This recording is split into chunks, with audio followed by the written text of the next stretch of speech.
किया है। अभी हमने इसमें से क्या किया बेटा, 2 इलेक्ट्रॉन को रिमूव किया है।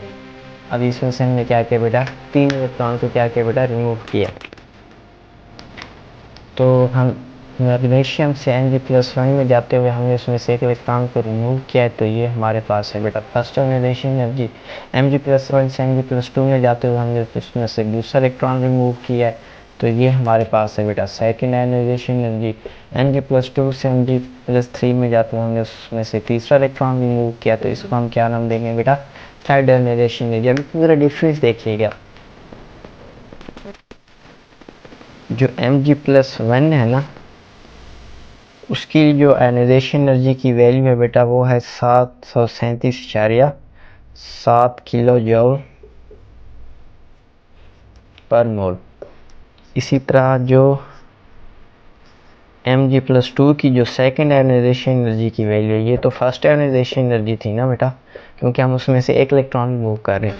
इसमें से हम इलेक्ट्रॉन रिमूव कर रहे हैं 2 इलेक्ट्रॉन, तो इसकी जो वैल्यू है बेटा वो है 1450 किलो जूल पर मोल।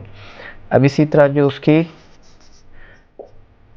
थर्ड आयोनाइजेशन एनर्जी है, उसकी जो अब जो वैल्यू आ रही है ना बेटा, वो आ रही है 7732.8 किलो जूल पर मोल। अब इसमें ज़रा डिफरेंस देखिए, फर्स्ट आयोनाइजेशन एनर्जी ठीक है, सेकंड आयोनाइजेशन एनर्जी उसमें भी इतने ज़्यादा डिफरेंस नहीं आ रहा, लेकिन जब हमने थर्ड आयोनाइजेशन एनर्जी की बात की तो इसमें बहुत ज़्यादा डिफरेंस आ रहा है। आपको नज़र आ रहा है बेटा, ये फर्स्ट आयोनाइजेशन एनर्जी, ये सेकंड और ये थर्ड। अच्छा 700 ये हो गया 14, और 14 के बाद अचानक आयोनाइजेशन एनर्जी जंप कर रही है बेटा 7700 पे। तो इतना ज़्यादा डिफरेंस क्यों आ रहा है? इस इतने ज़्यादा डिफरेंस के पीछे कौन सी बेटा, उसके पीछे स्टोरी है प्रिंसिपल क्वांटम नंबर की। इसको अभी मैं आपको एक्सप्लेन भी कर देता हूँ कि ये इतना ज़्यादा डिफरेंस क्यों आया है। तो अभी आप इसको देखिएगा।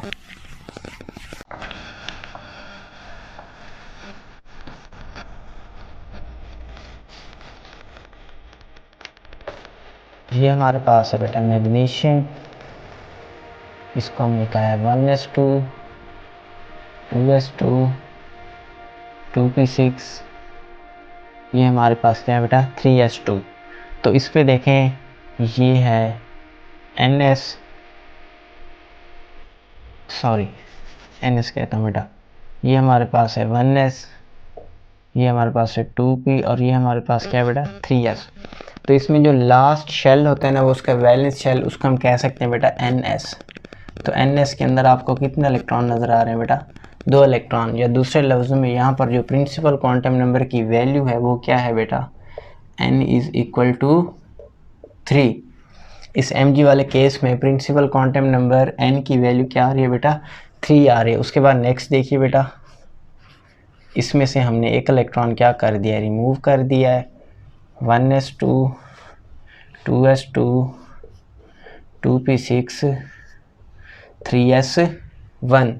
तो यहाँ पर भी जो आपको बेटा n की वैल्यू नज़र आ रही है वो क्या नज़र आ रही है 3, लेकिन अब इसमें से एक इलेक्ट्रॉन हमने क्या कर दिया, रिमूव कर दिया। नेक्स्ट आप देखिए बेटा, अब हमने इसमें से 2 इलेक्ट्रॉन रिमूव कर दिए, 1s2 2s2 3p6 2p6। ये हमारे पास क्या हो जाएगा बेटा 3s0। या दूसरे लफ्ज़ों में ये 3s को लिखने की ज़रूरत नहीं है। ये इधर देखिए दोबारा, हमने क्या, ये हमारे पास है मैग्नीशियम, इसमें n की वैल्यू क्या आ रही है बेटा 3। तो उसके बाद हमने उसमें से कहा फर्स्ट आयोनाइजेशन एनर्जी, इसको हमने कहा बेटा 1s2 2s2 2p6, ये हमने क्या लिखा है 3s1। तो इसमें से एक इलेक्ट्रॉन क्या हो गया, रिमूव। अब यहाँ पर देखिए, अब इसमें से हमने दूसरा इलेक्ट्रॉन जब रिमूव किया तो ये बन गया 1s2 2s2, ये हमारे पास क्या हो गया बेटा 2p6। यहाँ पर आप क्या लिख सकते हैं बेशक 3s0। तो यहाँ पर भी n की वैल्यू क्या है बेटा 3। अब नेक्स्ट देखिए, जब हमने उसमें से तीसरा इलेक्ट्रॉन रिमूव किया 1s2 2s2, तो यहाँ पर हमने लिखा है बेटा 2p5। तो यहाँ पर आपको n की वैल्यू क्या नज़र आ रही है बेटा 2 नज़र आ रही है। अब इस पॉइंट को गौर से देखिएगा, फर्स्ट आयोनाइजेशन एनर्जी में प्रिंसिपल क्वांटम नंबर की वैल्यू क्या थी 3, सेकेंड आयोनाइजेशन एनर्जी में भी प्रिंसिपल क्वांटम नंबर की वैल्यू क्या थी 3, लेकिन थर्ड आयोनाइजेशन एनर्जी में प्रिंसिपल क्वांटम नंबर की वैल्यू क्या होगी ये 2। इस पॉइंट को ज़रा दोबारा समझिएगा कि जब हमने उसकी फर्स्ट आयोनाइजेशन एनर्जी देखी तब हमारे पास प्रिंसिपल क्वांटम नंबर की वैल्यू थी 3। सेकेंड आयोनाइजेशन एनर्जी के केस में भी प्रिंसिपल क्वांटम नंबर की वैल्यू क्या थी बेटा 3, लेकिन जब उसके अंदर थर्ड आयोनाइजेशन एनर्जी की बात हुई तब उसके अंदर प्रिंसिपल क्वांटम नंबर की वैल्यू क्या होगी कम, वो कितनी होगी 2। तो उस मैग्नीशियम में से जब हम उसमें से तीसरा इलेक्ट्रॉन रिमूव करेंगे ना तो उसके क्वांटम नंबर जो प्रिंसिपल क्वांटम नंबर है उसकी वैल्यू भी क्या होगी बेटा कम होगी है। तो जितना प्रिंसिपल क्वांटम नंबर की वैल्यू कम होगी उतना आयोनाइजेशन एनर्जी की वैल्यू बढ़ेगी, जितना प्रिंसिपल क्वांटम नंबर की वैल्यू ज़्यादा होगी उतना आयोनाइजेशन एनर्जी की वैल्यू क्या होगी कम होगी। मैंने शुरू में ही आपको बता दिया था कि प्रिंसिपल क्वांटम नंबर की वैल्यू आयोनाइजेशन एनर्जी के इन्वर्स है कि जितना प्रिंसिपल क्वांटम नंबर की वैल्यू कम होगी उतना आयोनाइजेशन एनर्जी की वैल्यू क्या होगी बेटा ज़्यादा होगी।